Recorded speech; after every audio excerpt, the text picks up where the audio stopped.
Welcome to the YouTube channel of Rich Academy. और आज हम टाइम स्पीड डिस्टेंस पार्ट 2 कर रहे हैं। और आज की क्लास में हम दो टॉपिक समझेंगे, एक ट्रेन्स का टॉपिक समझेंगे, दूसरा हम सर्कुलर मोशन टॉपिक समझेंगे। तो देखिए पहला ट्रेन हम स्टार्ट करते हैं। ट्रेन्स के 3 टाइप के क्वेश्चन बनते हैं। पहला टाइप क्या बोलता है कि जब ट्रेन किसी प्लेटफॉर्म या मैन को क्रॉस करती है तो टाइम बताइए। देखिए यहाँ पे क्या खास बात है, स्पीड ऑफ ट्रेन मान लीजिए है s, ठीक है, और लेंथ ऑफ ट्रेन है l। अब यहाँ पे क्वेश्चन क्या बोल रहा है कि कितने टाइम में, टाइम पूछ रहा है, कितने टाइम में ये ट्रेन एक पोल को या मैन को क्रॉस करेगी। और पोल और मैन स्टेशनरी मान रहे हैं हम यहाँ पे कि एक पोल है जो स्टेशनरी है और मैन भी स्टेशनरी खड़ा हुआ है। तो इसलिए हम क्या करते हैं कि जो ट्रेन की लेंथ बहुत ज्यादा है, इसलिए हम जो मैन की विड्थ या फिर पोल की विड्थ हम काउंट नहीं करते, उसको नेग्लिजिबल मानते हैं। और इसीलिए इसका सिंपल आंसर कहता है time is equal to distance by speed होता है, तो यहाँ पे क्या हो जाएगा l बाय s। तो इससे सिंपली आपको टाइम पता चल जाएगा। अब देखिए दूसरा टाइप देखते हैं इसी ट्रेन का ही। दूसरा टाइप क्या बोलता है कि time taken when a train crosses a bridge और अ प्लेटफॉर्म। मतलब ब्रिज या प्लेटफॉर्म को जब ट्रेवल करती है, उसको क्रॉस करती है तो कितना टाइम लगेगा। तो इसमें हम वही करते हैं, स्पीड ऑफ ट्रेन s मानते हैं, लेंथ ऑफ ट्रेन l मानते हैं। और यहां पे देखिए लेंथ ऑफ ब्रिज आ जाएगा साथ में, ब्रिज हो या फिर प्लेटफॉर्म हो, ठीक है, उसकी मैं लेंथ या वो बोल रहा हूं L1 मान रहा हूं। इसकी लेंथ ऑफ ब्रिज या प्लेटफॉर्म L1 है। तो इस केस में क्या होता है कि आपको ग्रेजुअली दोनों ही लेंथ ट्रेवल करनी पड़ेगी। मान लीजिए ये L1 ब्रिज है या प्लेटफॉर्म है और यहां से ट्रेन की ये लेंथ है L। अब ये पूछता है क्रॉस करेगी तो क्या है। तो ये इनिशियल सिचुएशन है कि यहां पे ट्रेन पॉइंट कर रही है, ये मान लीजिए प्लेटफॉर्म है, प्लेटफॉर्म पे जस्ट पहुंची है। और क्रॉस करने का मतलब क्या है कि फाइनली L1 और यहां पे ट्रेन पूरी ये यहां ट्रेन की टेल आ जाए और यहां पे फेस आ जाए, तभी तो कवर होगा, तभी तो ब्रिज क्रॉस हुआ या प्लेटफॉर्म क्रॉस हुआ। तो इस केस में क्या होगा, दोनों की लेंथ ऐड हो जाएगी। तो सिंपली आपका जो टाइम था इस बार क्या हो जाएगा, time equal to distance by speed. Distance क्या होगा L plus L1 bye S। ये आपकी दूसरी सिचुएशन बनती है जब ट्रेन ब्रिज या प्लेटफॉर्म को क्रॉस करती है। देखिए फिर से एक बार बता रहा हूं, इनिशियल पोजीशन ये है, जस्ट एंटर करने वाली है, और फाइनल पोजीशन है जब यहां पे इसकी टेल आ गई एंड पे। तो मतलब इसको दोनों ही डिस्टेंस ट्रेवल करना पड़ा इसे। तो ये जब दोनों डिस्टेंस ट्रेवल करना पड़ा तो आपको डिस्टेंस ऐड किया, L प्लस L1 किया, divided by speed of train. क्योंकि प्लेटफॉर्म की अपनी कोई स्पीड तो है नहीं, तो ये आपका आंसर आ गया। टाइम अगर आपको निकालना है तो L plus L1 bye S, ठीक है। तीसरे टाइप क्वेश्चन क्या बोलता है कि आप टाइम निकालिए जब दो ट्रेन आपस में क्रॉस करती है ना। तो ये सिंपल है। तो मान लीजिए length of train 1 is L1 और length of train 2 is L2। Speed of train 1 is S1 and speed of train 2 is equal to S2। सही है, ये हमारे पास गिवन है। अब देखिए इस सिचुएशन में दो कंडीशन हो सकती है। एक कंडीशन क्या हो सकती है, जब ट्रेन आपस में एक दूसरे की तरफ चल रही हो, और दूसरी सिचुएशन क्या हो सकती है जब एक ही तरफ जा रही हो। तो देखिए पहली जो सिचुएशन होगी इसके अंदर क्या होगा कि L1 और इधर से आ रही ट्रेन दूसरी L2, ठीक है। और अगर हम क्रॉस करने की बात बोलते हैं तो ये इनिशियल पोजीशन, फाइनल पोजीशन क्या हो जाएगी, ये L2 इधर चली जाएगी, L1 इधर चली जाएगी, है ना। तो इसमें क्या होता है, जो डिस्टेंस आपका ट्रेवल होगा वो L2 प्लस L1 पूरा डिस्टेंस हो जाएगा। और यहाँ पे रिलेटिव स्पीड की बात करें, हमने पिछली क्लास में रिलेटिव स्पीड कंसेप्ट सीखा था। अगर इसकी स्पीड x है, इसकी स्पीड y है, और दोनों एक दूसरे की तरफ सोई, अगर इसकी स्पीड S1 है और इसकी स्पीड S2 है, तो पिछली क्लास में हमने रिलेटिव स्पीड कंसेप्ट सीखा था कि दोनों एक दूसरे की तरफ है तो स्पीड क्या हो जाएगी, ऐड हो जाएगी। तो मतलब रिलेटिव स्पीड क्या होगी, S1 प्लस S2। अब अगर क्वेश्चन ये बोलता है कि टाइम निकालिए, तो टाइम कितना हो जाएगा, डिस्टेंस टोटल डिस्टेंस क्या होगा, L1 plus L2 divided bye S1 plus S2। ये आपका टोटल टाइम निकल जाएगा, टोटल डिस्टेंस बाय स्पीड, है ना। अब ये थी पहली कंडीशन जब एक दूसरे की तरफ मूव कर रही ट्रेन। अगर मान लीजिए दोनों ट्रेन एक ही तरफ चल रही है तो क्या सिचुएशन होगी। देखिए इनिशियल सिचुएशन क्या होगी कि एक ट्रेन ऐसे चली L1 डिस्टेंस और S1 स्पीड, और एक ट्रेन ऐसे चली L2 लेंथ और S2 स्पीड। अब देखिए ऑब्वियसली बात है, अगर जो S2 की स्पीड ज्यादा होगी तभी ओवरटेक कर पाएगी, वरना ओवरटेक नहीं हो सकता। यहाँ पे L1 L2 देखिए रिलेटिव है, ये भी बड़ा हो सकता है, ये बड़ा हो सकता है, उससे कोई फर्क नहीं पड़ेगा। तो अगर S2 की स्पीड ज्यादा होगी तभी तो क्रॉस कर पाएंगे। तो मतलब मैं सिचुएशन नहीं दिखा सकती कि जो ये मेरी इनिशियल सिचुएशन है और फाइनल सिचुएशन क्या आ जाएगी ऐसी। L1S1 और L2S2। सही है। तो अब देखिए फिर से डिस्टेंस क्या हो गया, पूरा ये मार्क हो गया। अब आप बोलो रिलेटिव स्पीड क्या होगी, तो ये स्पीड इसकी ज्यादा इसकी कम, और मैंने पिछली क्लास में बताया था कि जब एक ही डायरेक्शन चलते हैं तो स्पीड माइनस हो जाती है।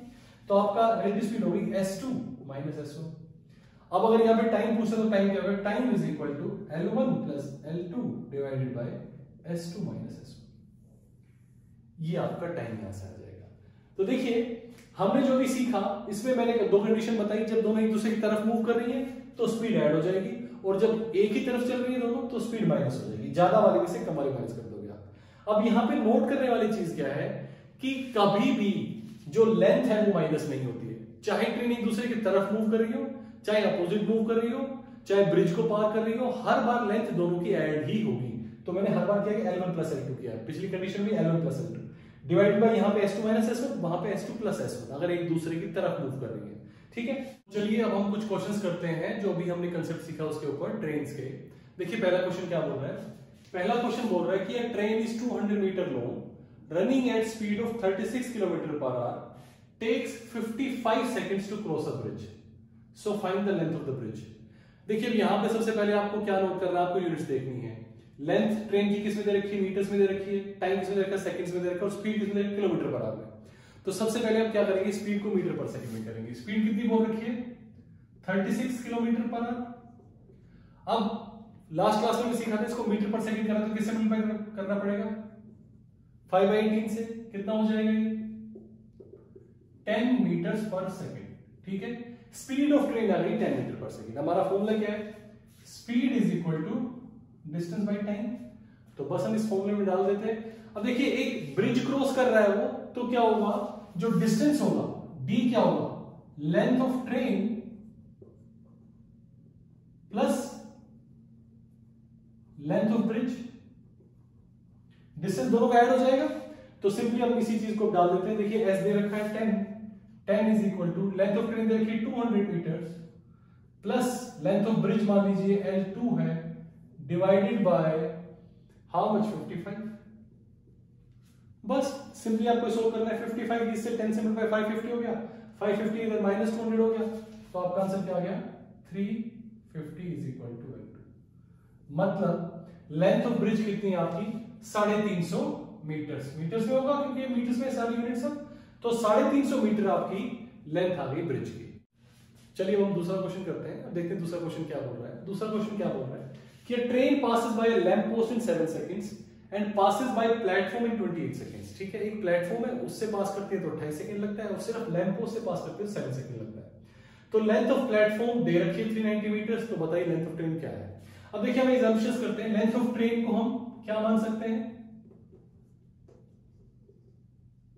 L मान लेते हैं। स्पीड ऑफ ट्रेन को हम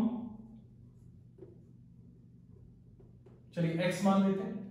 अब बस हमें ये सोल्व करना है। देखिए speed is equal to distance by time होता है, ये हमारा बेसिक फॉर्मूला है। अब यहां पे स्पीड क्या है, x, डिस्टेंस क्या है L, और लैंप पोस्ट के केस में दूसरा डिस्टेंस कोई ऐड नहीं होगा, सिंपली क्या हो जाएगा 7। तो ये मेरी इक्वेशन बन गई 1, है ना। ट्रेन की length divided by time is equal to speed of train. अब दूसरी क्या बोल रहा है कि प्लेटफॉर्म की लेंथ इसे बता रखी है। अच्छा, प्लेटफॉर्म को कवर कितने देर में करता है, 28 सेकंड्स में। तो सिंपली हम क्या बोल सकते हैं, x is equal to L plus length of platform divided by 28, क्योंकि 28 सेकंड्स है।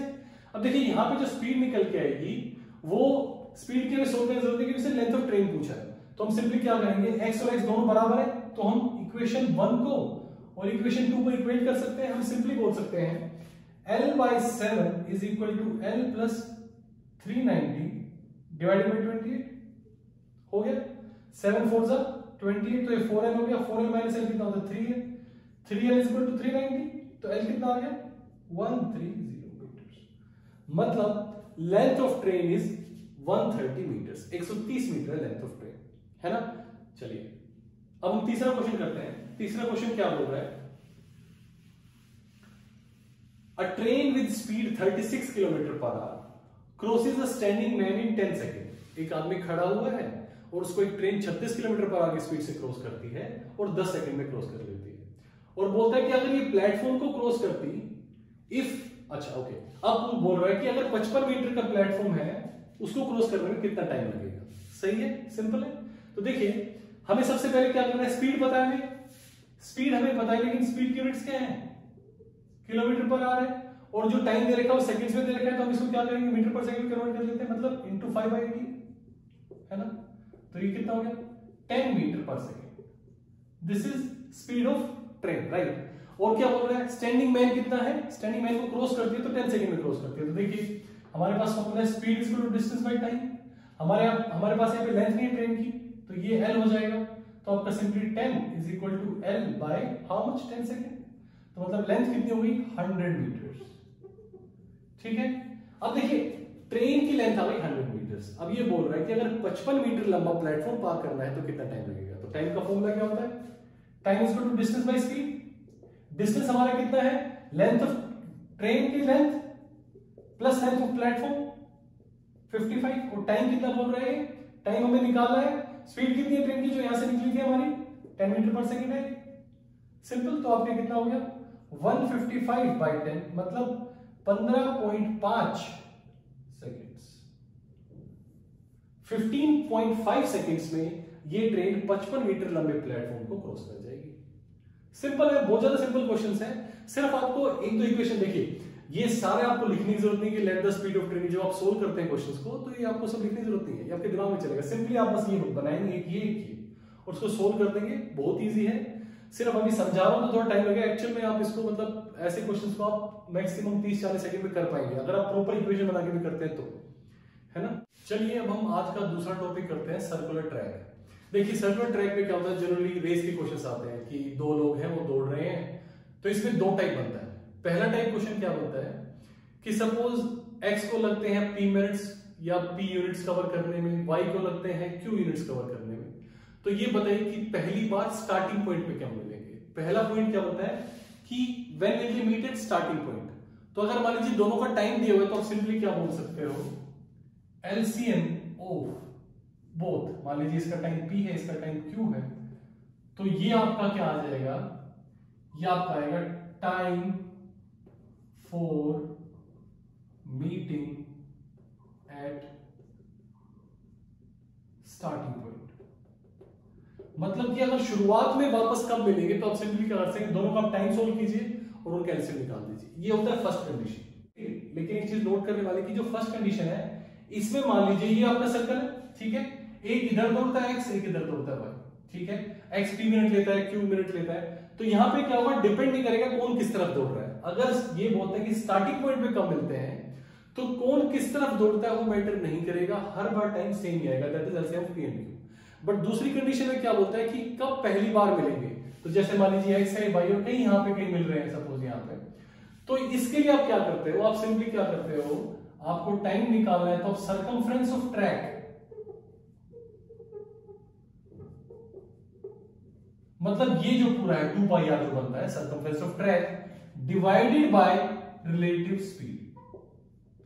अब देखिए इस वाले केस में क्या होगा, रिलेटिव स्पीड के दो कंसेप्ट बनेंगे, दो सिचुएशंस बनेगी। कैसी, जैसे मान लीजिए सर्कल है और एक ऐसे चल रहा है दूसरा ऐसे चल रहा है, x और y, तो यहां पे क्या होगा, रिलेटिव स्पीड जो है आपकी ऐड हो जाएगी, आप बोलोगे x प्लस वाई आपकी रिलेटिव स्पीड हो जाएगी।